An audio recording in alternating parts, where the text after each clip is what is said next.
अस्सलामुअलैकुम। बोल news headquarters में आपको खुश आमदेद कहेंगे। मैं हूं आपके साथ सहरिश जुहेब। मैं हूं मोहम्मद कामरान और मैं हूं शाइस्ता शहजाद। हेडलाइंस आपने जानी, बुलेटिन में आपको बताएंगे। पानी से बचे, आग निगल गई।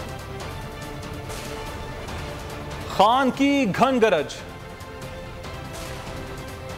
मर्दान में सजेगा मैदान। बाप बेटा बरी।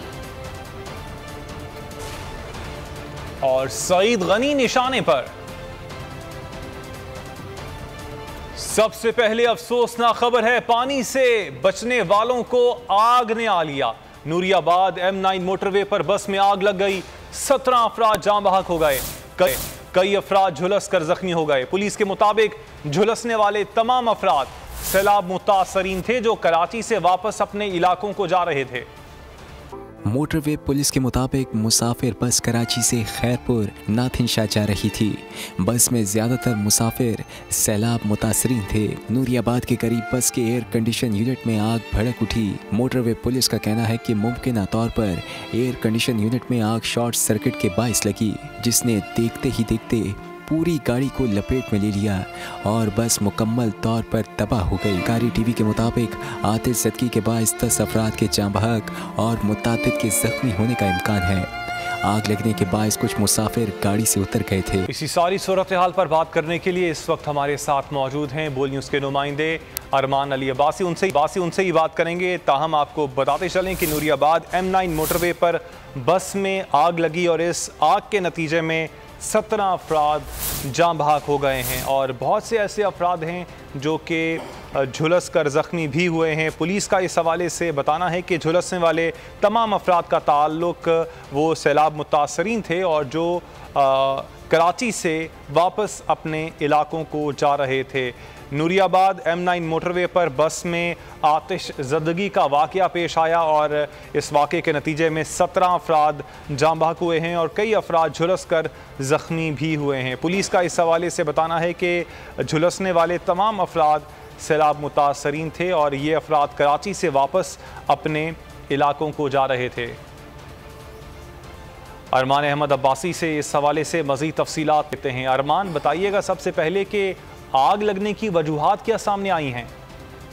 सर, ये आग लगने की वजूहत तो ये बताई जा रही है कि जो आग बस के पिछले हिस्से में लगी थी जहाँ पर एयर कंडीशन नष्ट होता है, उसी में कोई ख़राबी हुई थी जिस वजह से आग भड़की है। उसके बाद जो आग लगी है तो वो तेज़ हवा ने उसको मज़ीद फैला दिया है। जबकि आग लगने के बाद जो है वो मुसाफिरों को तो निकाल लिया गया था, लेकिन उनमें ज़्यादातर अमवात जो हुई हैं वो 12 बच्चे बताए जा रहे हैं जिनकी अमवात हुई है और एक खातून है और 3 मर्द हैं, जो अब के टोटल अमवात की तादाद 16 हो चुकी है। जी अच्छा अरमान, आपसे जानना चाहेंगे कि बस में कितने अफराद सवार थे? तकरीबन जो DSP नूरियाबाद के मुताबिक जो है बस के अंदर जो है 65 अफराद सवार थे, जिनमें से बेशतर को जो है उतार लिया गया था, जबकि जो पिछले हिस्से में मुसाफिर और बच्चे और जो शामिल थे वो जो है फंस गए थे, जिनको नहीं निकाला जा सका था। जी अच्छा अरमान, ये भी बताइएगा कि जो जख्मी अफराद हैं उनको कौन से अस्पताल में मुंतकिल किया गया है? जी बिल्कुल, इनको जो है लम्स जामशोर और हैदराबाद और बस वार्ड जो है सिविल अस्पताल में जो है इमरजेंसी नाफिज करके वहाँ पे जो है शिफ्ट किया जा रहा है। और झुलसने वाले अफराद की तादाद कितनी है? झुलसने वाले अफराद में जो है तकरीबन जो है 2 से 3 जो है मामूली जख्मी बताए गए हैं, जबकि जो है जो बस से छलांग लगा के जो है 4 से 5 अफराद जख्मी हुए थे। और जो जाँ बहक अफराद हैं उनमें बच्चे, खवातीन और मर्द भी शामिल हैं। तादाद कितनी है और शनाख्त क्या हो गई है? जी बिल्कुल, अभी जो है महकमा इत्तलात जामशोर ने जो है 12 बच्चे, एक खातून और 3 मर्द की जो है अमवात की जो है तस्दीक की है। और ये भी बताइएगा एग्जैक्ट किस वक्त ये हादसा पेश आया और रेस्क्यू सरगर्मियों का आगाज़ कितनी देर में हुआ? मोटरवे पर मौजूद थे तो मोटरवे की गाड़ियाँ रेस्क्यू करने पहुँच गई थी जल्दी? जी बिल्कुल, ये बड़ी अफसोसनाक बात है कि जो बस को आग लगने के बाद तकरीबन जो है आधे घंटे तक जो है वो आग बिल्कुल जब फैल चुकी थी, उसके बाद जो है रेस्क्यू अमला पहुंचा है, जबकि मोटरवे की जो है वो भी गाड़ियां उधर पहुंच तो गई थी, लेकिन उनकी अपनी फायर ब्रिगेड जो है वो भी आधे घंटे यानी कि ताखिर से पहुंची थी, जिसकी वजह से मजीद जो है नुकसान हुआ है। जी अच्छा अरमान, आपसे ये भी जानना चाहेंगे, जिस वक्त ये आतिश ज़दगी हुई उस वक्त क्या जो वहाँ पर मौजूद लोग थे उन्होंने खुद से ही इब्तदाई तिब्बी इमदाद दी? जी बिल्कुल, सबसे पहले जो है इत्तला मिलते ही जो है ना मकामी अफराद और पुलिस जो है वहाँ पे पहुंची थी, जिन्होंने रेस्क्यू का अमल शुरू करते हुए जो है वहाँ पे आग बुझाने की कोशिश की, लेकिन आग इस कदर तेज थी कि वो ना चाहते हुए भी आग को बुझा नहीं सके थे। जबकि फायर ब्रिगेड जब पहुंची तो उन्होंने फिर आग पर काबू किया है। जी, अगर आपको ये वीडियो पसंद आई तो हमारे चैनल को सब्सक्राइब करें और बेल आइकन पर क्लिक करें। चेयरमैन तहरीक इंसाफ इमरान खान कहते हैं कि मेरा मुकाबला चोर नवाज शरीफ से न किया जाए। नवाज शरीफ मुल्क से बाहर भाग जाता है, फिर एनआरओ लेकर वापस आता है। मैंने पाई पाई का हिसाब दिया। मैं नवाज शरीफ की तरह गीदड़ नहीं हूँ। मेरी रोज़ाना पेशियाँ हो रही हैं। मुझे पेशियों और जेल से कोई डर नहीं। कोशिश हो रही है कि किसी तरह मुझे नाअहल करें। शरकपुर में जलसे से खिताब में कहा कि शरीफ खानदान के केसेस के 4 गवाह हार्ट अटैक से मर गए। कोई पूछने वाला नहीं कि ये लोग क्यों मर गए। केस की तहकीक करने वाले डॉक्टर रिजवान को भी हार्ट अटैक हो गया। 2 खानदान 30 साल से मुल्क का पैसा चोरी कर रहे हैं। इन्होंने मुशर्रफ से एनआरओ लिया, वापस आए और फिर मुल्क को लूटा। शरीफ की तरह गीदड़ नहीं हूँ। जब वक्त होता तुम दबा के बाहर भाग जाता है, फिर एनआरओ लेके वापस आ जाता है। इमरान खान मुल्क से जाने नहीं लगा। मेरे से जब अदालतों ने पूछा, ये मुझे लेके गए अदालत में, मैंने 10 महीने अदालत को एक एक जवाब दिया कि किधर से मैंने पैसा कमाया, किधर से पैसा कमाया, कब बेचा फ्लैट, पाकिस्तान कैसा पैसा लेके आया। हलाल के पैसे से खरीद के सारा पैसा पाकिस्तान बैंकों के थ्रू लेके आया। और मेरा मुकाबला इस चोर से कर रहे हो जो चोरी करके यहाँ से पैसा बाहर लेके गया। मेरा मुकाबला किसी उससे करे जो पाकिस्तान में लीडर है, मुकाबला करने के लिए जिसमें सलाहियत है। इस चोर से ना करो। अगर बड़े डाकू हैं, पैसा चोरी करके मुल्क से बाहर भेज दो, तो पाकिस्तान का इंसाफ का निजाम आपको अब नहीं पकड़ सकता। सिर्फ छोटे चोरों को पकड़ता है। साइकिल, भैंस चोर, गाड़ी चोर, सिर्फ ये पकड़े जाते हैं। 16 अरब के FIA के केस थे, जो नौकरों के नाम पे इन्होंने 16 अरब रुपया लिया था। 4 जो फैक्ट्री में करने वाले गवाह थे जिन्होंने पैसा लिया, वो मर चुके हैं। जब से ये आए हैं वो मर गए हैं। सब हार्ट अटैक से मर गए हैं। कभी पता चलवाओ क्या हुआ कि सारों को ही हार्ट अटैक हो गया। वो जो डॉक्टर रिजवान था, FIA का इन्वेस्टिगेट कर रहा था, उसको भी हार्ट अटैक हो गया। तो सारी अरबों रुपए की चोरी शहबाज शरीफ और इसके बेटों की, सबके ऊपर पानी फिर गया। ये 2 खानदान जो 30 साल से मुल्क को लूट रहे हैं, बारियां ले रहे हैं, चोरी करते हैं, पकड़ने लगते हैं, मुल्क से बाहर भाग जाते हैं, बाहर बैठ के डील करते हैं। मुशर्रफ से एनआरओ लिया, उसने करप्शन केस माफ किए, वापस आ गए, फिर मुल्क लूटा। शरकपुर जलसे में इमरान खान ने अपनी 3 साल हुकूमत का हिसाब भी दिया। बोले PTI की हुकूमत मिली तो आधा पैसा चोरों के कर्जे अदा करने में चला गया। ये चोर मुल्क के नाम पर कर्जा लेते हैं, करप्शन करते हैं और फिर एनआरओ लेकर भाग जाते हैं। का पैसा जो टैक्स से इकट्ठा होता है, मेरी हुकूमत आई 2018 में, तो जितना भी हमने पैसा इकट्ठा किया, आधा पैसा इनके लिए हुए कर्जों की किस्तों पे चला गया। जो पैसा आप पे खर्च होना था 6000 अरब रुपए से पाकिस्तान का कर्जा गया 30,000 अरब रुपए, 4 गुना कर्जा बढ़ा। और कर्जों की किस्तें ये कौम अपने खून से अदा करती है। सिर्फ ये पैसा नहीं चोरी करते, ये मुल्क में पैसा चोरी करने के लिए वो इदारे तबाह करते हैं जो चोरी रोक सकते हैं। ये सिलेक्शन पाकिस्तान में मेरिट पे नहीं करते, ये सिलेक्शन वो करते हैं या इनकी चोरी करने में मदद करें या चोरी बचाने में मदद करें। ये इलेक्शन पाकिस्तान की हकीकी आजादी की जंग का हिस्सा है। इस वक्त हमारे मुल्क के ऊपर जिस तरह के बड़े बड़े मुजरिमों को हमारे ऊपर मुसल्लत कर दिया गया है, और ये मुजरिम आते साथ ही जो पैसा इन्होंने मेरी कौम से चोरी किया था, ये मुजरिम आते साथ ही एनआरओ लेके वो पैसा माफ करवा रहे हैं, बाहर बैठ के डील करते हैं। इमरान खान आज 4 में वर्कर्स कन्वेंशन से खिताब और मर्दान के इलाके तख्तबाई मैदान में जलसे में शिरकत करेंगे। पाकिस्तान तहरीक इंसाफ की जानिब से मर्दान तख्तबाई में अजीमुशान जलसा आम का इनेकाद किया गया है, जिसके मुतालिक चेयरमैन PTI इमरान खान ने अवाम के नाम खुसूसी पैगाम जारी किया। उन्होंने कहा कि जुमेरात को दोपहर 3 बजे इंशाअल्लाह तख्तबाई में जलसा करने आ रहा हूँ। ये जलसा ज़िमनी इंतखाबात के हवाले से मुनक्किद किया जा रहा है। अवाम को जलसे में भरपूर शिरकत की दावत देता हूँ। जुमेरात को 3 बजे इंशाअल्लाह तख्तबाई में जलसा करने आ रहा हूँ, और ये हमारे इलेक्शंस का जलसा है, और ये तख्तबाई रेलवे स्टेशन पे होगा।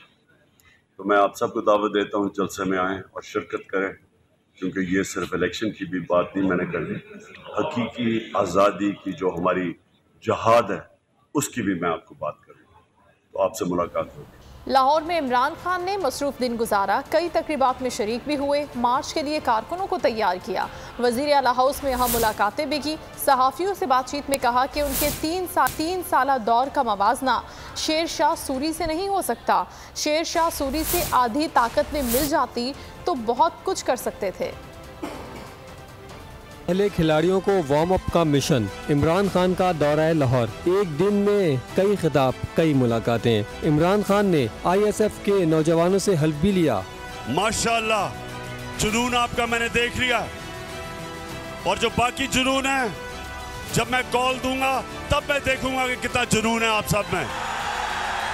यूथ कन्वेंशन में हुक्मरानों पर भी खूब गर्जे बरसे। अभी सिंध का गवर्नर एक और मुजरिम को सिंध का गवर्नर बना दिया। हर जगह बड़े बड़े ओहदों पे चोर बैठे हुए हैं। सहाफियों से बातचीत करते हुए चेयरमैन तहरीक इंसाफ इमरान खान ने कहा कि शेर शाह सूरी से मेरे 3 साला दौर का मुकाबला नहीं किया जा सकता। मुझे इससे आधी ताकत भी मिल जाती तो बहुत कुछ कर सकता था।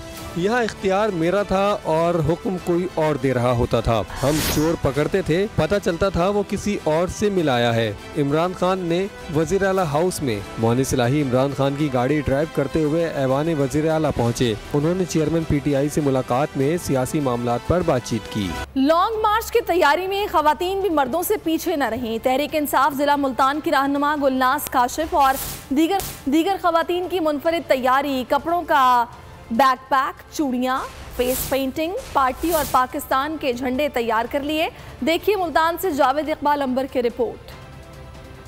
लॉन्ग मार्च के लिए खिलाड़ियों का जोश अरूज पर। मार्च में शिरकत के लिए खवातीन भी बेताब। तहरीक इंसाफ जिला मुल्तान की रहनुमा गुलजार काशिफ दीगर खवातीन कारकुनान के साथ मुनफरिद तैयारी कर रही हैं। कपड़ों का बैग पैक, चूड़ियाँ, फेस पेंटिंग, पार्टी और पाकिस्तान के झंडे तैयार कर लिए, जिसमें खवातीन चूड़ियाँ पहनाना, पार्टी और कौमी परचम की तकसीम और फेस पेंटिंग शामिल है। गर्म शालों और कपड़ों पर मुश्तमिल बैग भी तैयार कर लिया है। बस कप्तान की कॉल का इंतजार है। गुलनाज काशिफ की साथी खवातीन भी लॉन्ग मार्च में शिरकत के लिए मुकम्मल तैयार नजर आती हैं। गुलनाज काशिफ के साथ हम इस्लामाबाद जा रहे हैं। इंशाल्लाह वहाँ पे जाके हम सारे गर्ल्स इकट्ठे होके इमरान खान का सपोर्ट देंगे। कहती हैं वो गाड़ियों पर मुश्तमिल काफिले के जरिए इस्लामाबाद जाएंगी। हर तरह से हमने अपनी तैयारी जो है वो मुकम्मल की हुई है। बस हमें खान की जो है कॉल का इंतज़ार है और हम निकल पड़ेंगे।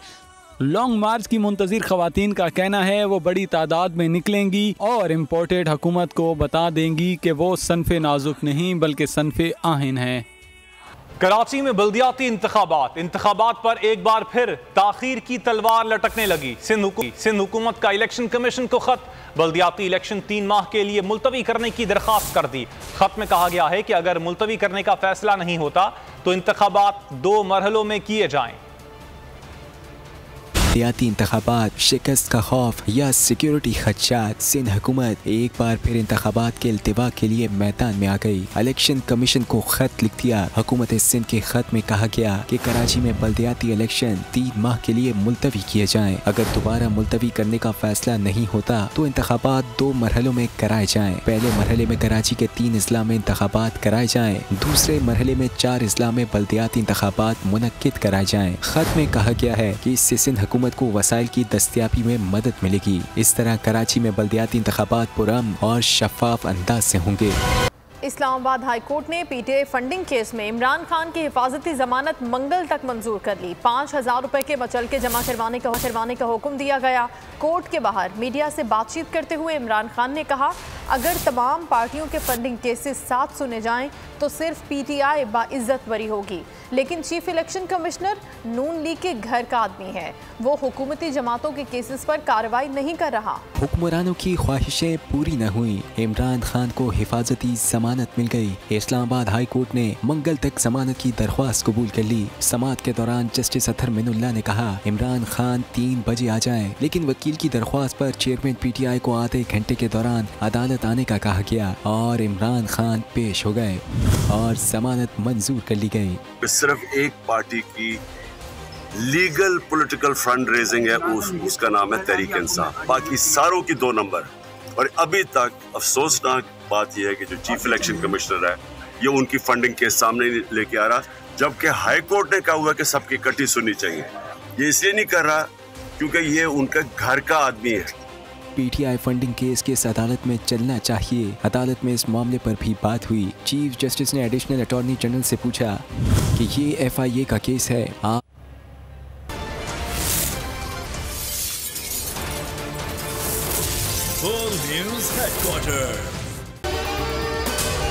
अगर आपको ये वीडियो पसंद आई है तो हमारे चैनल को सब्सक्राइब करें और बेल आइकन को प्रेस करें। मैं इमरान खान हूँ, आप बोल्ड न्यूज देख रहे हैं। सबसे बड़ा चैनल बोल, सबसे बड़े एंकर इमरान रियाज खान के प्रोग्राम इमरान खान बोल के साथ ने रेटिंग के तमाम रिकॉर्ड तोड़ दिए। 56% नाज़रीन ने बोल न्यूज को देखा। सोशल मीडिया पर भी सबने ज्यादा देखा। सबसे ज्यादा व्यूज, सबसे ज्यादा रील्स और सबसे ज्यादा रेटिंग के साथ बोल अब भी नंबर 1 पोजीशन पर बरकरार। सब्सक्राइब करें और बेल दबाएं ताकि कोई खबर रह न जाए।